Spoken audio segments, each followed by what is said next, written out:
So during this period, 2.6 million miles of public goods were built, including more than 70,000 miles of express highway, more than 46% in the US. 28 provinces out of 30 have high-speed trains with total length exceeding 10,000 miles, 50% more than the total for the rest of the world.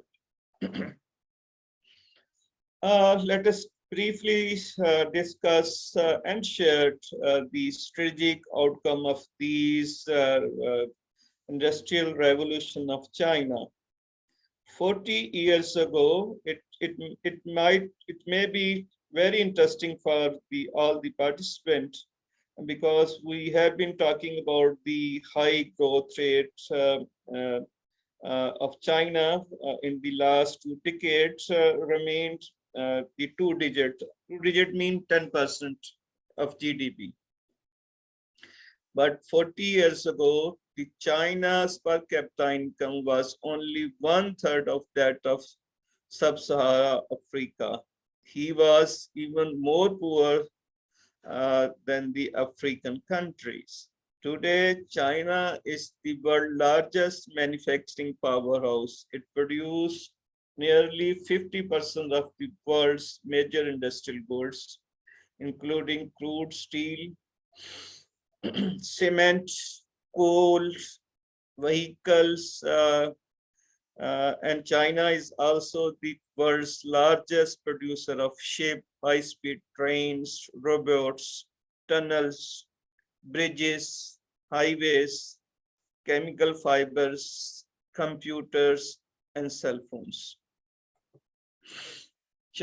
Let us talk briefly about the China's model of development. Every country has its own philosophy of economic development and path and policies of achieving these policies and transforming policy into practical or functional projects or programs.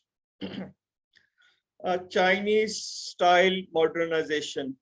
Right from the beginning, China opted the Chinese style modernization, blended agricultural civilization, and avoided the westernized theories, philosophies, and programs, and avoided the trap in which the relationship between man and the land is constantly tense. The policymaker followed the three-step development strategy starting from 1987. Step 1, all three steps in a short or nutshell was and is the gradual substantial increase the GDP and GNP of the Chinese government and its peoples. It's all about the gradual increase of gross GDP and GNP per capita income. The second one, the Chinese style economic growth. Various elements such as capital, labor, land, technological progress have uniquely contributed to Chinese style growth, in which the domestic saving of people, the right allocation of Chinese government had played a tremendous role. Chinese style structural transformation, unique industrial paths. China leapt from national industrialization to rural industrialization. I have already mentioned beginning intentionally, which was one of the wisest policy option for China to start the development journey from rural industrialization, then to club it to national industrialization and industrial park-based industrialization That means in simplest version is the formation or building of lot of free economic zone in the different region or areas of China. Chinese style dominant development pattern. China formed a primarily internally circulating self-sufficient industrial supply and demand system, which with the passage of time has now uh, re further transformed into dual circulation, which means the strategic balance of domestic supply and demand and the opening up with the world and region alike. China model of development right from the beginning is based on human-centric or centric development. That started from the building of micro foundation to microeconomic performance, micro level issues such as education, health, housing, clean drinking water, empowerment, and many other social issues. Focusing from a long-term perspective uh, to short-term perspective and constructing development theory from convergence to divergence, starting from constructive input to other things.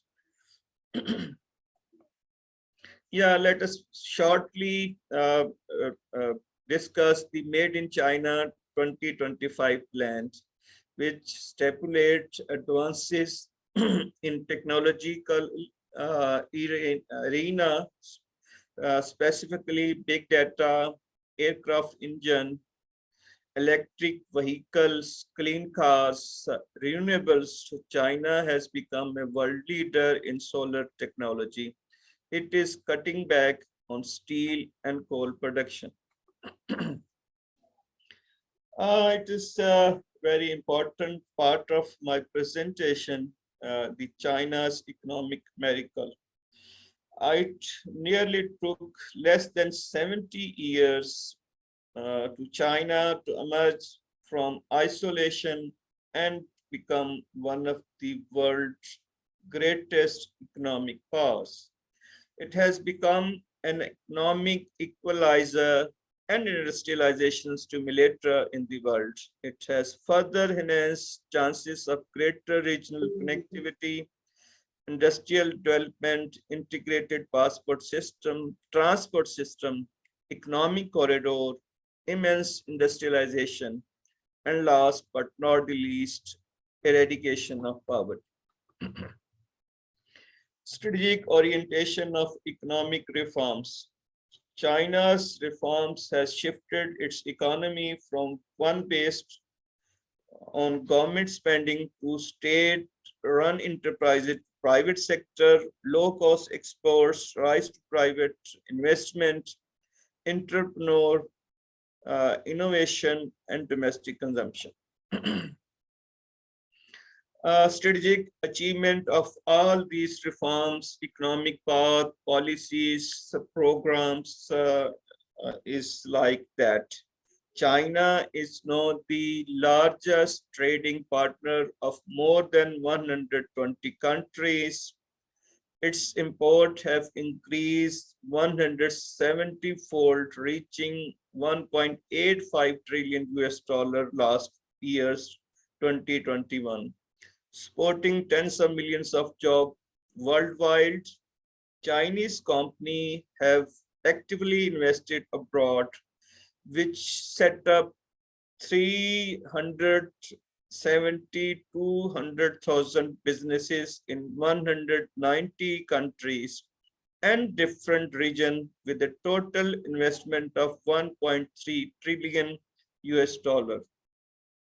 Next 15 years, China is expected to import 24 trillion US dollar in goods, attract 2 trillion US dollar overseas direct investment and investment of 2 trillion US dollar overseas. China is now accounted for 18.5% of the global economy in 2021, 7.2% higher than in 2012, remaining the world's second largest economy. Moreover, its GDP exceeded 114 RMB trillion, about US dollar 18.1 trillion in 2021. The average growth rate of China's GDP reached to 6.6% from 2013 to 2021, higher than the world average growth rate of 2.6%, that of the developing economy at 3.7%. China's per capita GDP reached 80,976 RMB in 2021, up 69.7% from 2012.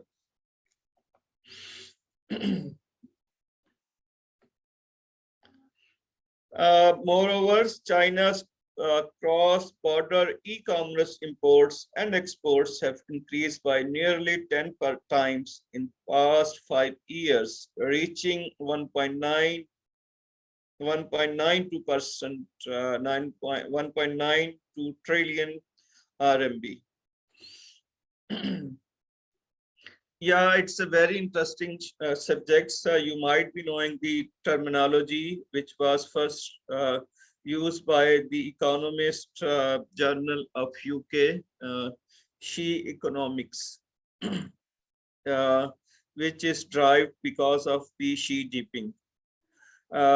During this era, China introduced many structural reforms comprising establishing a negative list for foreign investment, fiscal reforms, an initial public offering registration mechanism, financial opening up, all of which fueled a lot of good things that pro-market reforms could continue. In this regard, the new normal placed an emphasis on quality rather than the pace of economic expansion. Policymakers introduced supply-side structural adjustment, including tackling industrial overcapacity, regulation of the property market, and deleveraging. Efforts were also made to shrink the size of shadow banking of balance sheet, lending, and diffuse the variety of financial risks and many other good things. Ultimately, dual circulation was introduced, which also one of the main economic policy of Xi economics, which highlighted both internal and external circulation. Yeah, the strategic achievement during last 40 years of opening up, China's GDP increased to 12 trillion US dollar from 175 billion, with an average economic growth of 9.5%, and the size of China economy increased by 35 times. China has been the world's major growth engine. A report published by World Bank upholds that China's share of global GDP has been sustainable, that is 16.74%, 17.26%, 18.24%, 18.62% respectively during 2018 to 2021, which is indeed a great achievement and recognition of economic sustainability of China and the strategic vision of CCP.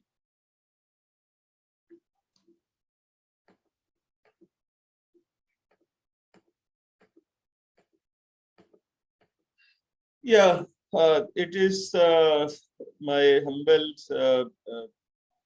presentation.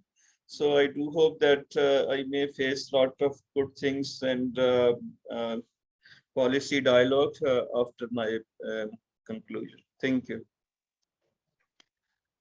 Thank you so much, Dr. Mehmood Khan, for enlightening us with your brilliant views. And that was an excellent presentation. And there were so many things that we really did not know. First, when you were talking about the secret policy, so the question just raised in my mind that I'm going to ask him about the secret policy. And of course, whenever we, uh, being the patriots of Pakistan, whenever we hear about anything that about the secrets or anything about the developing countries, the question arises in our mind that how can we follow them? I mean, of course they be doing all of that in different scenarios and different circumstances, and there is a difference between the citizens, the population, and the government and everything. But I cannot just stop myself asking you that how can we copy them? Of course we can see a brilliant development in their economy, and they're competing the US. If you could just answer. And later on, we'll go with the panel discussion, of course. Thank you. Yeah, so thank you very much for raising that kind of question. The secret lies in the utmost political stability and continuity.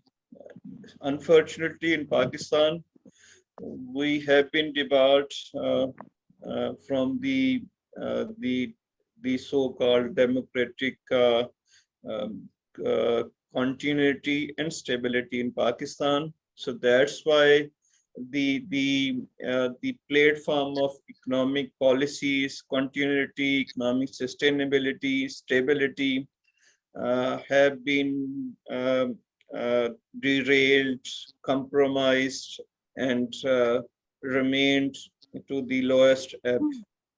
The other thing, which I personally think, that the policymaker of Pakistan have not been up to the mark, and unfortunately, they always prefer their own vested interest than to the interest of the nation.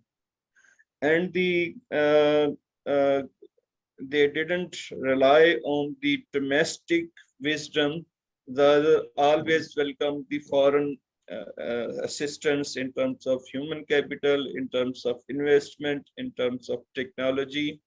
So that's why even the national security and sovereignty of Pakistan have been badly compromised during all these years. That's why, and the other thing which I personally think, that the unwise economic priority of the policymaker of Pakistan, I mean to say, Pakistan initially and even today, uh, allegedly uh, labeled or termed as the agricultural oriented or orientation economic development. But with the passage of time, the land reforms which was initiated in the regime of Ayub Khan was subsequently lost uh, their utility scope and importance. So that's why the economic sustainability and stability of Pakistan has been on question marks, in which the jugglery of politician, the incompetence of policymaker, bureaucratic hurdles, societal response. So these are the few important X factor in the economic demise of Pakistan. So that's why we have been lagging. Uh, Time and again, the government of China uh, assisted us and ready and remained ready to replicate the different model of economic development in Pakistan. You might be surprised that the idea or vision of Chinese economic development, especially the industrial development, was borrowed. And why it was borrowed?